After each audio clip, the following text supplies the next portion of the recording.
Hi there, I'm Stephen Leptak, Executive Editor of The Drum, and welcome to another interview as a part of a series of interviews with the chairperson of one of our awards.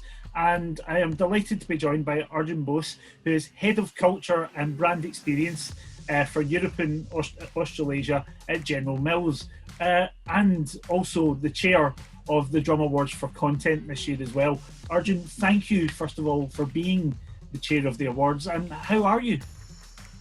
Stephen, I'm well. I have to say, we've had extraordinary times which have called for extraordinary measures. But here at General Mills, we've not stood still. We've ensured that brand building and bold and agile marketing has been at the fore of what we've been doing, and we've been up to a lot of exciting, fun things here that has put brand building at the top of the agenda, sure of which content has been a key pillar. So it's been a grueling and a tough last few months, but very stimulating and engaging at the same time. So I'm here to talk to you all about your insights when it comes to using content in terms of brand building. And let's go with a very obvious question. What would be your top tips in terms of how content can be used by brands to stand out from the crowd? Sure.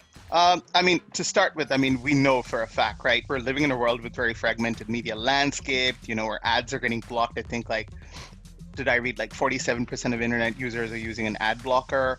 Not seeing hashtag ad has become a norm. 93% of consumers, I think this is American Association of Advertising Agencies, they said 93% of consumers don't trust ads. So creating content here and connecting is an everlasting challenge, right? So for us marketers, I think there's been that shift from 360 campaign to 365 days a year of content. I think, look, what's happened is, especially during the pandemic, is it's changed the characters in front of the screen, right? And I've done a little bit of research around this, and I think we're able to sort of, it all boils down to how well we understand them and what they seek, right? So if you think about the five, there is the heart warmer.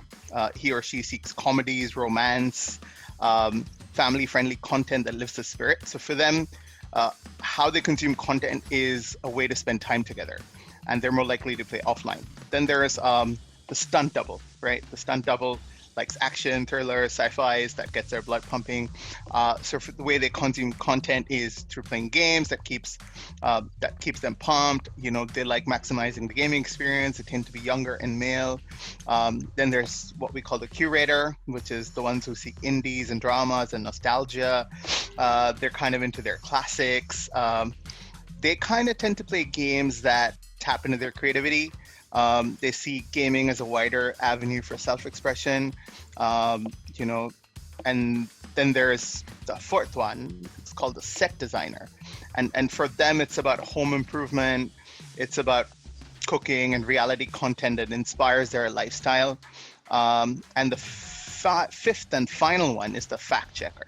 And these are the ones that seek news and documentaries to stay educated and informed. They have their ears to the ground for information, and education is just sort of part of the game. So I'm going to say that being able to stand out from the crowd is being able to probably understand your audience as best as you can, and then tailor making your content to them. And in terms of General Mills, then, is there any sort of campaign or content that you're really proud of that you would say people should have a look at from your own perspective? In a very pandemic related scenario, I'm going to say that the sort of content series and this whole digital experience that we built with Häagen-Dazs and Secret Sofa, which is our partnership with Secret Cinema during the pandemic, which was to create an immersive experience at home with this audience, right? Being able to offer a virtual at-home experience, watching a film, bringing a community together, connecting in such times when people were really craving for connection and cheer, and creating content that entertained, that inspired, that informed, was one of our sort of highlights for sure. Do you think the pandemic has changed the relationship between brands and consumers then, and has that impacted the content that's created for them? I think for sure. I mean, one of the things we probably will say, it has certainly shifted. It has shifted young people's perspective for sure.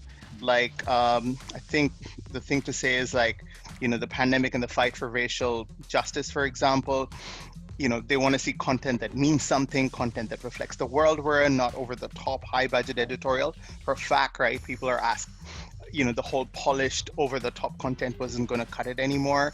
I think it's about them wanting to see content that teaches and inspires to learn something.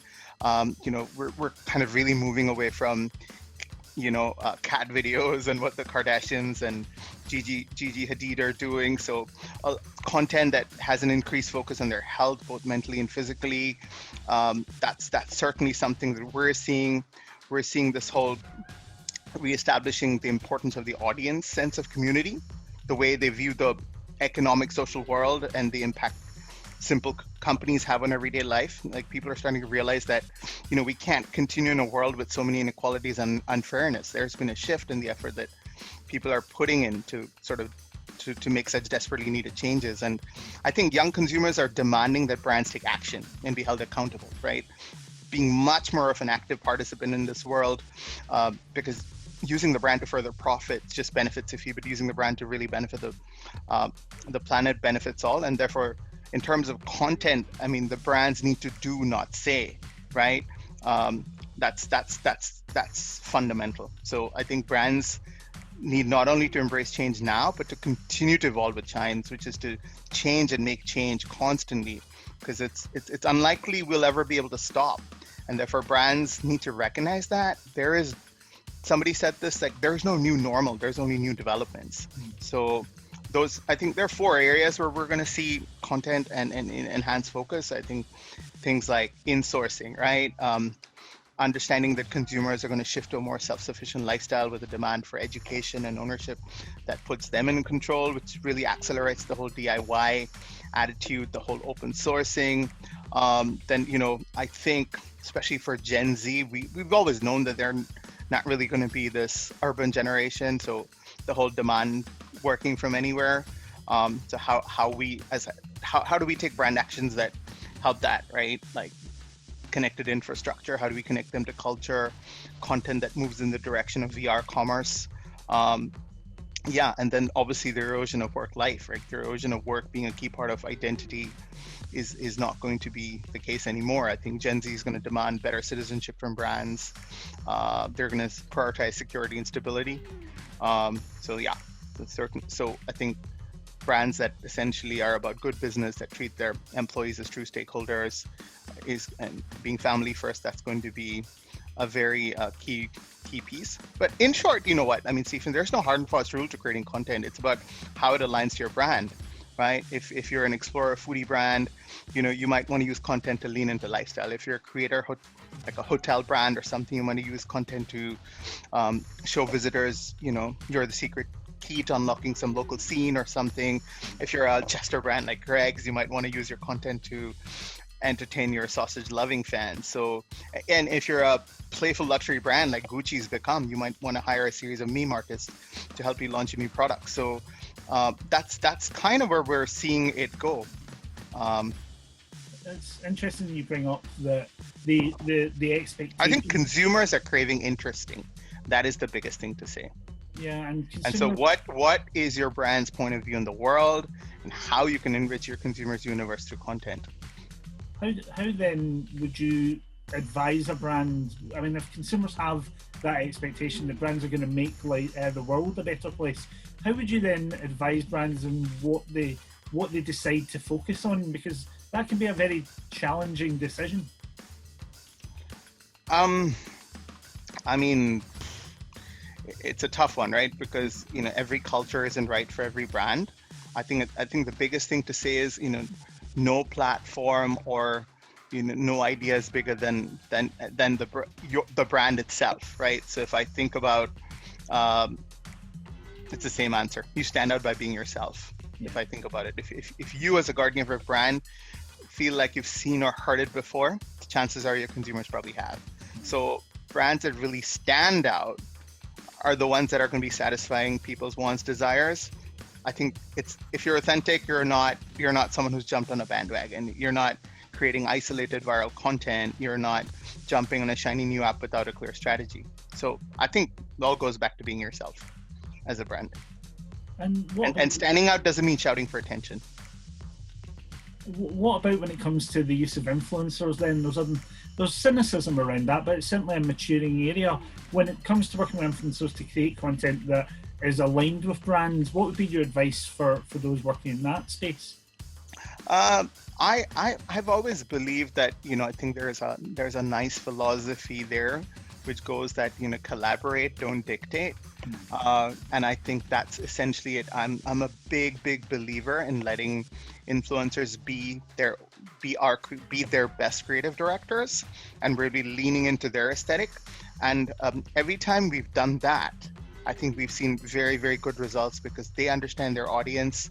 And I think, again, as with all things influencer, I think taking a multi-platform approach and taking a real clear tiered strategy, knowing which tier works best for what for your brand is probably the right way to go. There's obviously a lot of love lately for nano influencers, and some brands have really managed to activate that at scale. But again, that's not really for everyone, right? That really certainly allows you to maybe democratize influence. But again, if you're a luxury brand, that may or may not be the right choice for you, right? So I think it's also down to what you stand for as a brand authentically. Are there any specific platforms then that you think work very well when it comes to brand marketing and content marketing? Are there any specific places that you think this is ideal where audiences go to and brands should explore? It's exciting to see what's happening on TikTok, right? Like they've added 12 million unique visitors, even Snapchat's grown over this point in time. I think I read somewhere like there's been a 500% increase in views on YouTube. So I think all of these are very, very well poised. Instagram views are up, likes are up. So, engagement is at an all-time high, I think. So, but I think other new platforms that we're seeing that are interesting, I think Twitch is certainly an interesting place. I think esports is a rising star for consumers. I think we're seeing a lot of love in the industry for brands getting into esport, open world games like Animal Crossing. I think also there are things, you must have seen this, like, there's new content factories that are emerging, kind of like collab houses where influencers are living together, creating content full time. We saw that with Fenty. We saw that with White House. So essentially, everyone can be a creator right now. So there's a real boom in lo-fi content creation. But again, I think across it's understanding what they're using all of it for, right? So if you think about these platforms, their different profiles are forming their identity. For Gen Z or millennials, like Snapchats are fun, or Instagram's a bit for private use, or showing your specific persona, Fortnite character, the way you buy skins. It's an exciting time, in short, no doubt about it. The other one I was going to say is, across all of this, eventually the way to succeed is to focus your attention on people and not technology, right? So I think about, if you will remember like Kylie Jenner, right? Like she could wipe out a platform in one tweet. Like Snapchat just lost billions when Kylie Jenner tweeted against them, or Trump versus TikTok. It's happening. It's certainly happening. So, but there's one area which I think, again, speaking to our team in China, they said, there's a platform in which they saw a lot of potential, which is live streaming and commerce in China, which has been hot for a bit now, and we're kind of expecting to see this concept filter worldwide. And voice activated content. I think that's kind of been a bit of an underrated one lately. Yeah, you're right, actually. About a year or two ago, we were talking how important voice was going to be when it came to content marketing. It's got quite quiet. It's gone, right? Because I think, searches across internet are still booming in terms of voice-based things. But I think brands need to be a little bit more adventurous in terms of taking voice to the next level and consider audible voice. I think we've seen some interesting forays in this direction, but how, for example, can audio design become the next must-have capabilities for agencies? And I'm excited to see the developments on this front and hopefully be part of it myself. What would you suggest needs to happen next in terms of how the creation of content by brands is happening? What needs to happen in terms of the next step to really engage with audiences better? Is it more like what are the key trends we're seeing right now? How brands can utilize that to come out on top? Is that more that? I guess so. I mean, really, what I'm asking is, what would you suggest needs to happen to improve the brand experience and how it engages with audiences? I mean, almost the sum total of everything, I think, is what I'm saying. I mean, consumers are searching for brands to have a point of view in the world, right? So I think that's on the brands. I think the experiences for the audience, we talk a lot about phygital, and which is physical meeting digital, online and offline. And a good example of that happening with Secret Sofa, where we said, you have the movie experience in your sofa, but you're also able to have, say, the ice cream delivered to you via an Amazon Prime Now experience. Being able to sort of bring it whole circle is probably what's going to ensure brand experiences at a high. It's walking the talk very much, because we're living in such a no bullshit generation, and I'd say it's a challenge on all of us as an industry and on brands to create cultural content that is not advertising, right? That's pulling people to the brand instead of pushing content that's really interrupting people, and people are not annoyed, especially with the way we're kind of consuming content. That's kind of what I'm seeing. Yeah, that makes sense. Brands creating actual entertainment rather than looking at it as marketing. I totally agree with you. You were asking about trends as well. Are there any trends in this space that you're also spotting? Well, hold on. I'm gonna say. I think the platforms that we've seen, essentially, I think we're gonna see these becoming, important, interesting platforms for the moment. I think the ones we have going right now, which are on a boom, I expect them to continue. I'm intrigued, and I believe Instagram Reels is off to a good start. So I'm excited to see what more we can do in that space as brands and really, really lean in. It's exciting to see some terrific content happening, in the world of TikTok, and one that really, I have to say, there were two that I was genuinely very inspired by. One was when you see Uffizi Gallery really sort of modernize and be really, really disruptive in the way they were using TikTok to really almost do a bit of a Banksy on Renaissance art.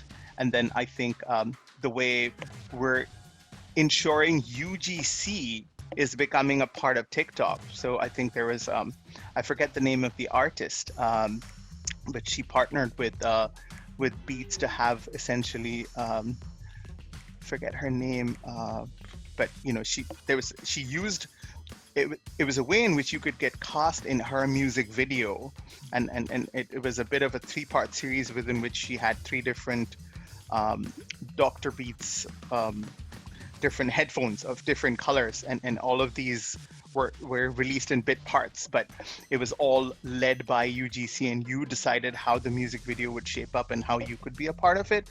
So I think the more participative we're going to be able to make these platforms and have a real role for the brands, I think that's where you're really going to be drawing more audiences in.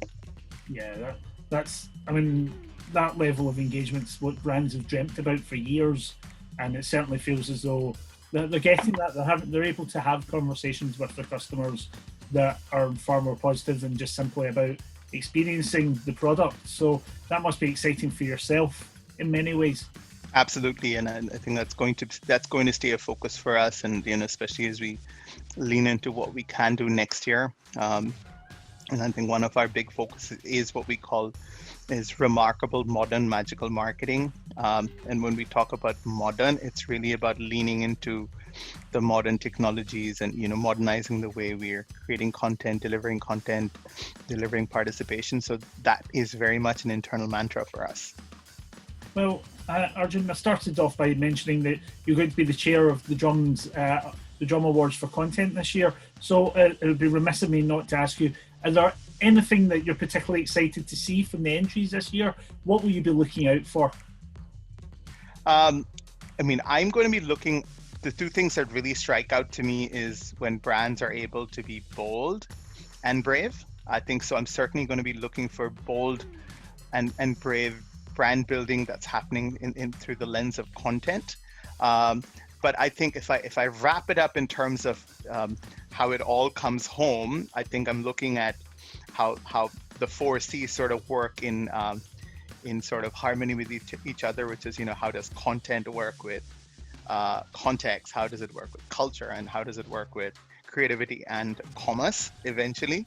So I think those 4Cs, how does content interact with those four, for me is kind of where the most compelling stories and the most compelling results can come from. So excited to see what entries we have. We're going to have a couple ourselves. So which obviously I have, obviously clear on role of conflict, but I'm excited to see that you guys are putting forward these awards. I think it's important for us as an industry to make sure that this is an important year to celebrate creativity, to celebrate bravery more than ever before. And thank you, Stephen, for doing that. So that you're championing brands that are staying at the forefront of brand building and ensuring that content is at the heart of what they're doing. But right now, everything you've just talked about just shows how exciting an opportunity it is for marketers right now. But also for audiences, they're being served and they're being thought about more than ever by brands that absolutely want to engage with them. So it's a fascinating time for the content space, and it'll be great to see what work comes in. Yeah, absolutely. Well, I will speak to you again soon, Arjoon. Thank you very much for taking the time to answer my questions. And pleasure. And thank you to you, the viewer, as well, for tuning in. Check out more on the awards, the Drum Awards for Content on the Drum website. Take care.